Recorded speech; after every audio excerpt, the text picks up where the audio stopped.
glimpse then of Quantel's heritage, first in video and now in pre-press. Good afternoon, ladies and gentlemen. Welcome to the Quantel stand here at GEC, Milan, where Quantel is showing Printbox, the world's fastest online page production system.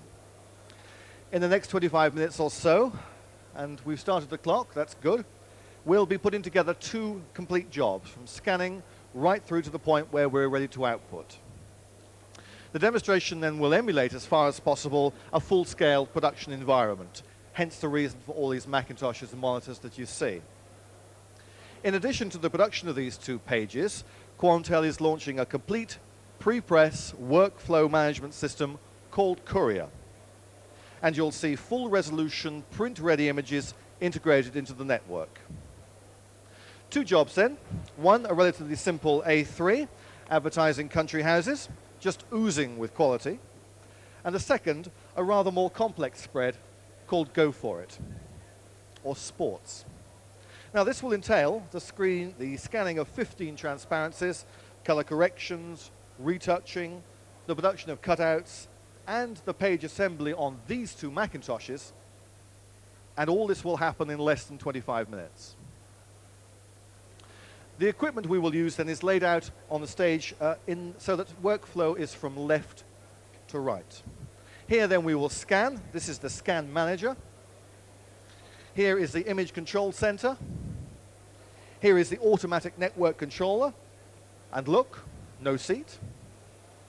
Here then is the network. This is your network, if you like, upon which hang your servers, your RIPs, your image setters, and today the two page makeup stations, today staffed by Stefania and by Mike. So the workflow is scan, image, target, layout, output. Okay then, as you can see, we're coming towards the end. In fact, we've finished the scanning of the transparencies for the country house, and Serge is changing the drum for us. You can see how easy it is to change drums on this scanner. So that one then contains the 8 country house transparencies, and this drum then contains the 7 transparencies needed for the sports page. Yep, they look fine to me. Now, as Serge is changing the drum, let me say this. You may be familiar, of course, with that scanner, but this one has in fact been tuned by Quantel for productivity and quality. It's a professional, removable drum scanner that uses photomultiplier tubes to ensure the widest color headroom. And of course, we could be scanning reflective copy or indeed negatives. So, Serge then will be using Printbox's Scan Manager. It's a scanner controller. It's PowerPC based, but it's full of Quantel's solution-specific technology. And just watch how quickly we can scan. But do remember, though, that the high-resolution scan data is being written directly from the scanner onto the disks of the Printbox, not into the Scan Manager. And that's just one of the keys, or one of the many keys, should I say, to the productivity of the Printbox system. And you'll also notice that Serge is inputting key image and job names that will be used by the Courier job management system. He has then, if you like, tagged the images with names from the job sheet, and those will stay with the images all the way through to the output process. Now you'll see that the pre-scan has already started, and you see that Serge has already started to set up the job, if you like. He's now making decisions about the high-resolution scans that we're about to do. Quantel has then effectively lifted the veil on the scanning process, but it's maintained professional quality. And how has it done this? Artificial intelligence is the answer. The scanner can learn from and communicate with the operator, determining for itself the highlight and shadow detail points, with catch-light compensation when necessary, and can decide for itself if any of its automatically set parameters are outside preset boundaries. Again, you can see that Serge is just finishing off the setting up period, if you like, ready to start the high-resolution scans. So let's again just stay with Serge as he sets up the scanner and finally hits the button, and we've started high-resolution scanning for the sports page. Now, we started the scans then for the high-resolution scan, for the high-resolution, for the sports page, should I say. What about the scans for the country houses? Well, what we're going to do now is we're going to inspect each of those house scans in turn. Now, that's a daunting task on other systems. And as we do that, and you can see that Serge has already started that, let's have a look over at Mike's workstation and see what he's doing. Mike then is busy working on the A3 spread of the country houses, and he's now rapidly reaching the point where he will be ready to accept the high-resolution data for incorporation in that page. So we'll come back and see what Mike's doing in just a moment. In the meantime, as Serge opens up each of those pictures in turn, he has the chance to do a pixel patrol in case of scratches or other blemishes. But more importantly, he has the ability to check for the correct highlight and shadow detail points using his accurate online densitometer that's calibrated in CMYK dot percentage. Now, maybe the significance of all this has sort of passed you by, if you like. If so, then think of it this way. How long would it take on other systems to do what we're doing? That is, opening every single scan in turn and checking it. Being able to open these files in such a short time, being able to retouch them if necessary in real time, means never having to do a rescan. I mean, seldom having to do rework at the client's behest. It's natural then for the Printbox operator to inspect and correct every scan, even if that's not in the brief and the client hasn't asked for it. Printbox then offers greatly enhanced quality, which in turn means greatly added value for minimal effort and time. Finally, when Serge has finished checking the images, he will tag them as being complete. He will tag them as being ready, if you like, to incorporate in the page. The courier system then will transfer all of the pictures from the Printbox disks into the network, but very importantly, it will route all that high-resolution data to Mike's workstation, where he will be able to incorporate that data in his page. Okay, let's have a closer look, if we may, in just a moment, at the sports brief. May I? There's the page then that we need to produce, and there are the original scans from which it will be produced. The first scan is, yes, the first scan is in, so let's go over to see what Serge is doing. And first of all, he's going to pull down that first scan of the American football. A number of things we have to do to that picture. The first one, as you can see, is to, if you like, lift the contrast, increase the color saturation, make it a little bit more of a lively picture. And we can do that a number of different ways. What's Serge going to use today? Oh, he's going to increase the contrast for us. Fine, Serge. Can you see how interactively, how quickly he's working? There's no lag, there's no penalty, if you like, for doing any of these processes. When the picture looks right, looks better, the contrast has been enhanced, we say, yes, that's what we want. And of course, we can inspect using the online densitometer. We can check what the CMYK dot percentages are before and after the processing. The next requirement is to cut the football out, and we're going to do this by applying mask material, applying rubylith, if you like, to the football. And first of all, one way that Serge can work is by using his paintbrushes, his airbrushes and his paintbrushes, and to lay on mask material, if you like. Now that's a pretty quick way of working, I suppose. It's Serge can add mask or remove mask material, but there's an easier way, and that's to use some of the geometric functions that are built into the system. In this case, we're going to be using Bezier curves.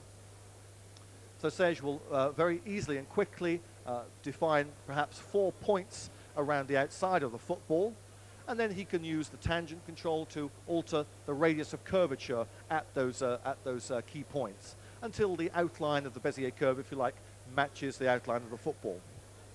Once he's done that, it just takes a few seconds for him to get that absolutely right. Then we'll ask for that Bezier curve to be filled, to be completely filled with mask material, and then we'll do something that is you cannot do with conventional masking material. We will reverse the mask. So instead of having the mask on the football, we'll have the mask on the background. Okay, there we are, we've done it. Once we've isolated the ball from the background, then of course we can cut out that ball, and that will now be on the end of his pen, and we can do all sorts of things with it. Let's then increase the size of the working area of the canvas, if you like. Again, very quickly, call the ball back, this time as a cutout, this time on the end of Serge's pen, and he can change its size, he can change its degree of rotation, all in real time, just by using his pen on the tablet. The requirement is for 35 degrees, which is now set into the system, and we stick the ball down, the image is complete. Now, we save the image down onto the Printbox disk then with a tag that tells the courier system that it's ready to go into the network. But do remember what's happening. That high-resolution file is being transferred from the Printbox disk into the network, but it's being routed to the correct workstation. In this case, it's being routed to Stefania's workstation, where she is busy making up the A3 spread of the sports, or go for it if you like. In the meantime, Serge is able to bring down image number 2, which is a picture of the basketball player, and unfortunately, my scanner operator has mounted that transparency the wrong way around. So first thing we have to do then is to rotate it through 90 degrees. And again, watch how quickly Serge can do that. Makes up a canvas of the right aspect, calls the picture down as a cutout, sticks it into position, and we're ready to start work again.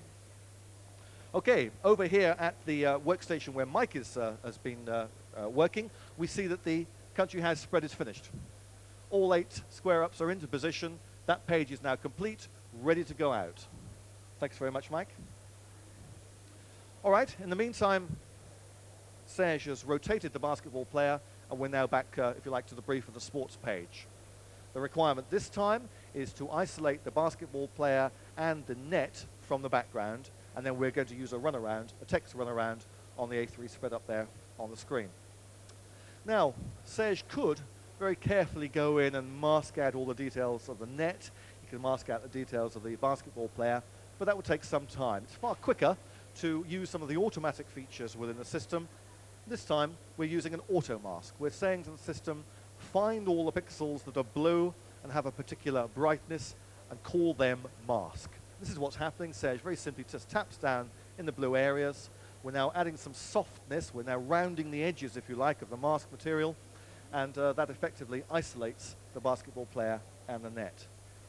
But there is a problem, as you can see.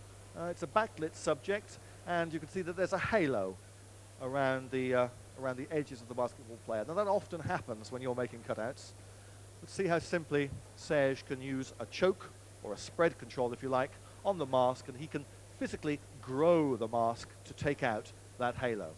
We can try it out first, again, interactively using the pen.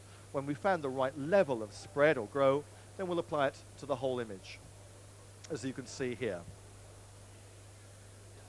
Once that's been done, I'll ask Serge to zoom up the image so that we can have a look at the edge and see what's happened.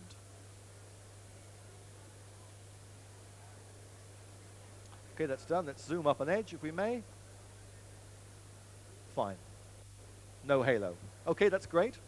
Right, next thing we need to do is to reverse the mask, as we've done before, and wipe the background to white.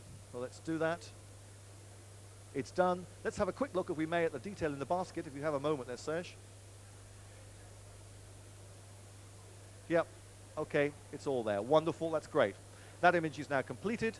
We can save it to disk. We can tag it with a reference, if you like, that courier knows that it has to take it from the Printbox disks into the network and feed it directly to Stefania, who's working on that page.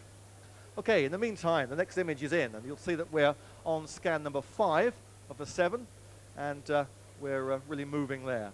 Third image we need to look at is the picture of the skiers. And you'll notice that one of the skiers has got a red ski suit and the rest are yellow. The requirement then is to change the color of the red ski suit to yellow. And again, Serge could, using his manual skills, draw a mask around the red of the ski suit, but it's far easier to ask the system to find all those red pixels and to cover them with mask. So this is the mask then being applied, or should I say the mask being made to attach itself, if you like, to the red of the ski suit, and we can then add some softness, cover up just the mask, just cover up just the red of the ski suit, ready to change its color. You'll notice also that the mask has covered some of the face, and it has also covered the ski boots because they're also red. The brief doesn't allow us to do that, so we've turned it into an editable mask, and we can use the brush to remove the mask from the face and from the ski boots, as we see here. So we can add mask material, or we can remove mask material, and of course we can change brush size very easily to match the subject that we're working on and the canvas size. So there we are, there's the mask material on the boots just being removed very, very quickly, as you see there. Wonderful. Okay, once we've made the mask, we can reverse it, And then we can use the very, very clever color correction feature called match. We can take this color and make it that color. So we take the red of the ski suit and we take the yellow of the other ski suits and we say make the red yellow. And there it is. We can see that happening. And we can also, of course, add in black into that picture so that we can match, if you like, the modeling from the one yellow ski suit to the other. So again, just see Serge as he's doing that. Okay, that's not bad at all. We say to the system, do it. The system does it. We save the image down to disk with a tag. The courier system then transfers the image data from the disks of the print box to the network, routes that image to Stefania's workstation, ready for incorporation in the page.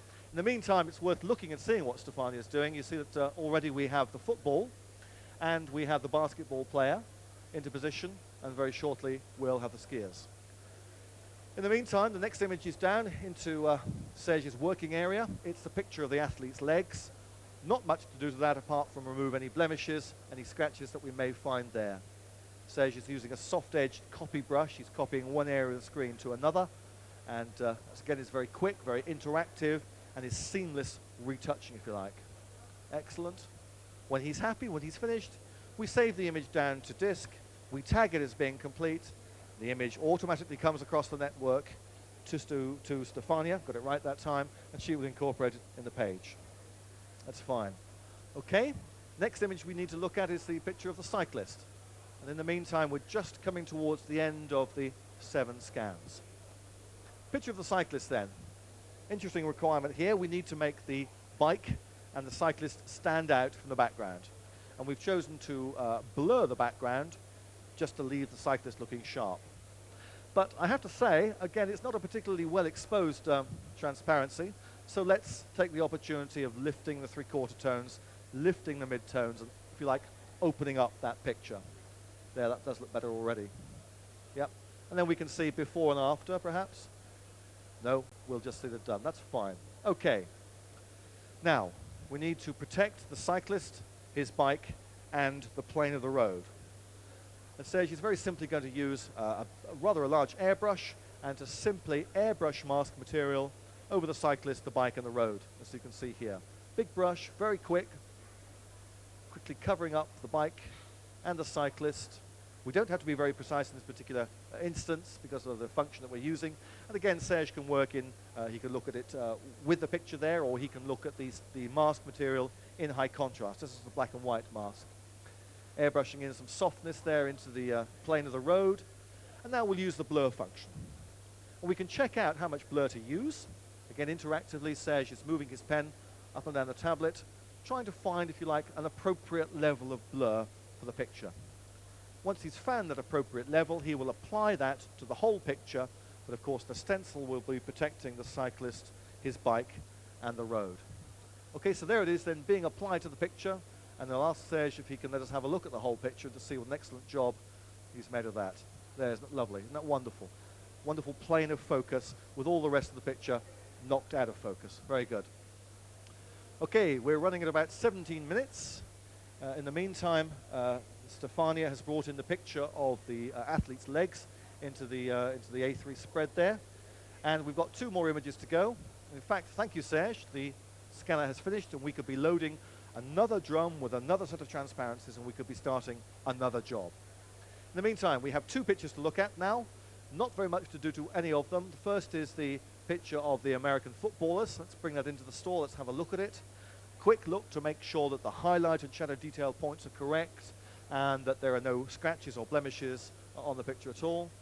There we are. What's our white point there? 978, 543. Can't get much grayer than that. Very nice white point there. Fine. Leaving room for some catch lights. Excellent. We don't need to do anything to that picture apart from tag it as being complete. Courier then picks up the image, automatically transfers it into the network, and will give it to Stefania's workstation, and she can incorporate it in the page. The last image we need to look at is a picture of the European footballers. Again, we could lift the 3/4 tones there, I think, Serge, don't you? Yep, let's do that. Let's lift the 3/4 tones. That's wonderful. There we are, before and after, before and after. Excellent. Save the picture down to disk, ready for courier to pick up, bring across onto the network, routed to the appropriate workstation. Let's move across to Stefania's workstation and see the final image, or the final couple of images, come into the sports spread. Now, just before we do that, let me just point out something to you in case you missed it, and that is that when we brought the cutout of the football across, we brought it across with a clipping path. And you'll see then that the football is floating over another PostScript image. Impressive stuff. Good. Okay.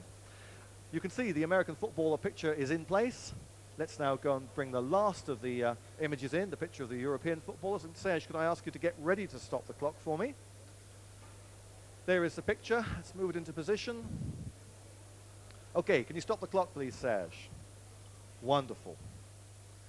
Thank you, Stefania. 19 minutes and 25 seconds. 19 minutes and 25 seconds to put together two A3 spreads, the country house page and the sports page. 15 transparencies have been scanned, retouched, color corrected and cut out. All the high resolution files have been transferred to the network and to the appropriate workstations. And both jobs are ready for output. And all this happened in less than 25 minutes and with one operator. Well done, Serge. Serge was scanning, retouching, color correcting, making cutouts, feeding the network with print-ready images. So, in conclusion, Printbox with Courier then represents the most completely specified page production system on the market. It's true multitasking productivity. It's a really open, solution-specific system. It's a system that's online, where all the page elements are fully and interactively editable. And of course, it's real-time all the time. Printbox with Courier then takes the pain out of PostScript color. Printbox with Courier takes the pain out of job flow. And Printbox with Courier puts the margin back into making pages. I hope you've enjoyed the demonstration, and I hope you enjoy the rest of the show. Thanks very much.